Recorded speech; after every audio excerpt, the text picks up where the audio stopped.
Hello students, please subscribe the Right to Study channel, press the bell icon.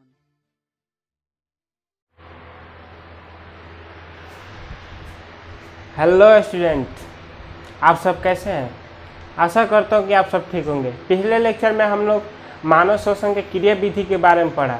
तो क्या क्या पढ़ा क्रिया विधि में? अंतः श्वसन के बारे में पढ़ा, निःश्वसन के बारे में पढ़ा और गैसों के विनिमय के बारे में पढ़ा। ठीक है, अब हम पढ़ेंगे गैसों का परिवहन। ठीक है, ट्रांसफर ऑफ गैस।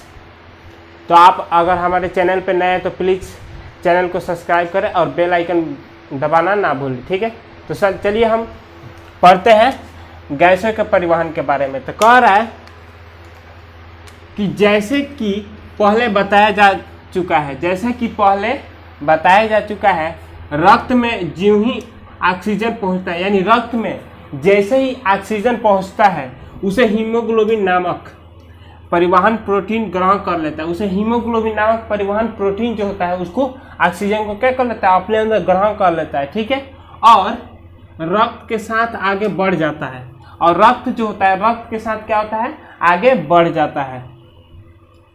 हीमोग्लोबिन ऊतक द्रव में ऑक्सीजन को छोड़कर मुक्त हो जाता है। अब क्या देखिए, हीमोग्लोबिन जो होता है इसको तो पकड़ लेता है पहले प्रोटीन, हीमोग्लोबिन परिवहन प्रोटीन इसको क्या पकड़ लेता है, नामक प्रोटीन पकड़ लेता है और उसको क्या करता है, ऊतक द्रव में जाकर रक्त को वहां पे छोड़ के वो खुद क्या हो जाता है, मुक्त हो जाता है। वह ऑक्सीजन विसरण क्रिया द्वारा कोशिकाओं में प्रवेश कर जाती है और वहां से वो ऑक्सीजन क्या होती है, विसरण क्रिया द्वारा कहाँ, कोशिकाओं में प्रवेश कर जाती है, जिसकी सहायता से माइटोकॉन्ड्रिया के अंदर कोशिकाएं श्वसन होता है। यानी जिसकी सहायता से माइटोकॉन्ड्रिया के अंदर कोशिका श्वसन होता है। ठीक है, उसके बाद कह रहा है इस क्रिया में ऊर्जा उत्पन्न होती है। इस क्रिया में क्या होती है, ऊर्जा उत्पन्न होती है जो एटीपी के अणुओं में संचित हो जाती है। जो एटीपी के अणुओं में क्या होती है, संचित हो जाती है। यही कारण है कि माइटोकॉन्ड्रिया को कोशिका का पावर हाउस कहा जाता है। यही कारण है कि क्या है, माइटोकॉन्ड्रिया को क्या कहता है, कोशिका का पावर हाउस कहा जाता है। ठीक है, उसके बाद कह रहा है माइटोकॉन्ड्रिया में कार्बन पदार्थों के ऑक्सीकरण के फलस्वरूप, यानी माइटोकॉन्ड्रिया में कार्बन पदार्थों के ऑक्सीकरण, यानी वो कार्बन पदार्थ जब ऑक्सीकरण करता है तो उसके फलस्वरूप कार्बन डाइऑक्साइड भी बनती है। कार्बन ऑक्सीकरण करता है, इसी के फलस्वरूप, इसी के नतीजे क्या होता है, कार्बन डाइऑक्साइड बनती है, जो साधारण विसरण क्रिया द्वारा ऊतक द्रव में आ जाती है। जो साधारण विसरण क्रिया द्वारा क्या होती है, ऊतक द्रव में आ जाती है। वहाँ हीमोग्लोबिन क्या करता है, हीमोग्लोबिन से जुड़कर उसके साथ फेफड़ों तक आती है। वहाँ से हीमोग्लोबिन से जुड़ क्या होती है, उसके साथ फेफड़ों तक आती है और उच्च श्वसन क्रिया के माध्यम से बाहर निकल जाती है। और उच्च श्वसन क्रिया के माध्यम से बाहर निकलते हैं। यहाँ पे हम लोगों ने क्या देखा कि हीमोग्लोबिन के कार्य क्या होता है कि फेफड़ों से जब हम ऑक्सीजन लेते हैं तो ऑक्सीजन को परिवहन प्रोटीन द्वारा क्या करता है, उसको आकर्षित करके कहाँ ले आके, कोशिका के अंदर ले आके छोड़ देता है। और वहां से क्या करता है, वो जब मुक्त हो जाता है तो मुक्त होने के बाद से वो ऑक्सीजन तो चला जाता है हर एक कोशिकाओं के अंदर, लेकिन वहां से जो कार्बन डाइऑक्साइड उसको फिर वो क्या करता है, अपने अंदर ग्रहण कर लेता है और फिर उसको फेफड़े तक लाता है। और उसके बाद ऊतक श्वसन के बाद हम लोग उसको बाहर निकाल देते हैं। ठीक है, इसको नोट कर लीजिए।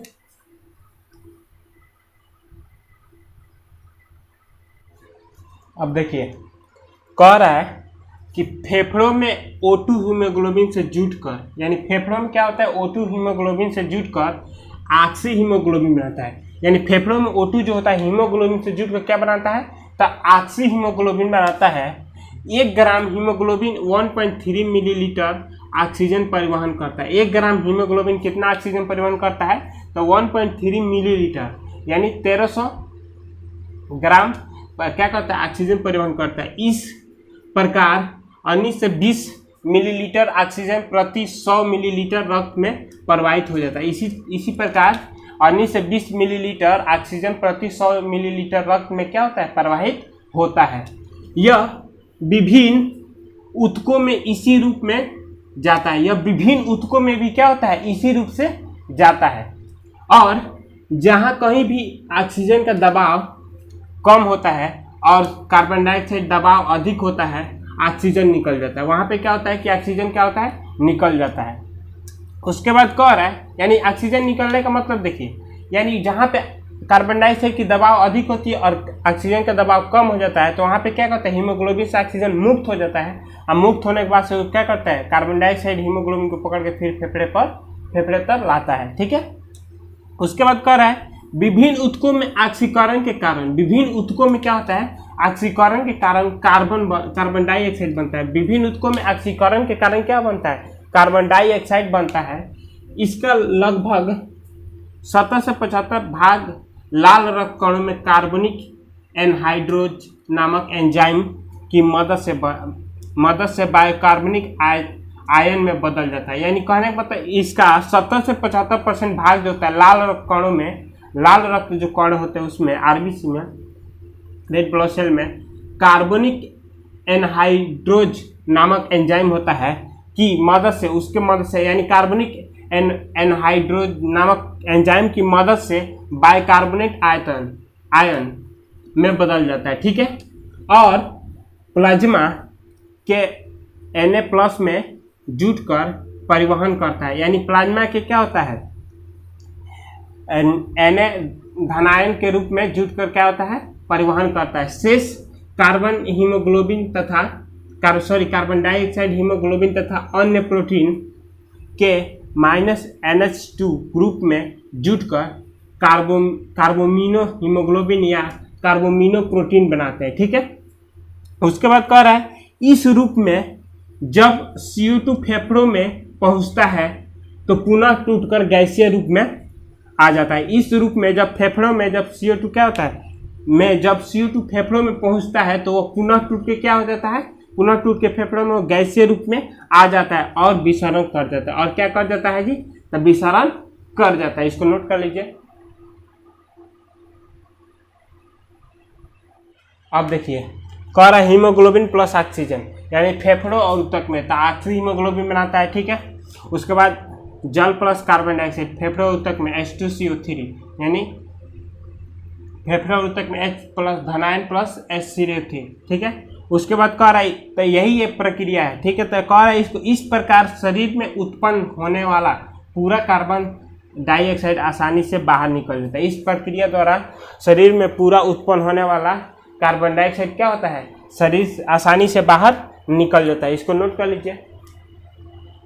तो अब देखिए कह रहा है फेफड़ों में आयतन, तो कह रहा है सामान्य फेफड़ों के अंदर लगभग 3 लीटर हवा रहती है। सामान्य फेफड़े, एक साधारण व्यक्ति मनुष्य के अंदर फेफड़े के अंदर करीबन 3 लीटर हवा रहती है, जिसे क्रियाशील अवशिष्ट आयतन कहा जाता है, जिसे क्रियाशील अवशिष्ट आयतन कहा जाता है। ठीक है, सामान्य शोषण के समय आधा लीटर हवा खींची और छोड़ी जाती है। सामान्य शोषण यानी कोई व्यक्ति अगर सामान्य शोषण करता है तो क्या होता है, आधा लीटर हवा खींची जाती है और छोड़ी जाती है। ठीक है, जिसे लहरी आयतन कहा जाता है, जिसे क्या कहा जाता है, लहरी आयतन कहा जाता है।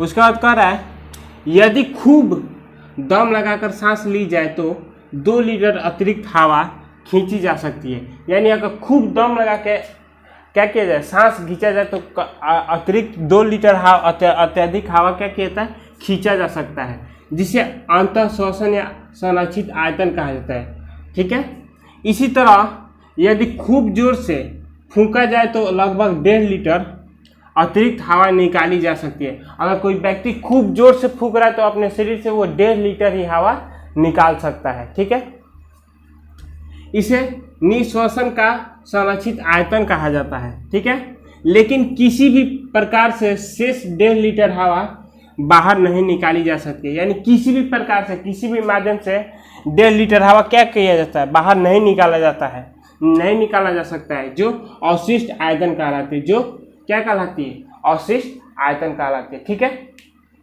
नोट कर लीजिए इसको।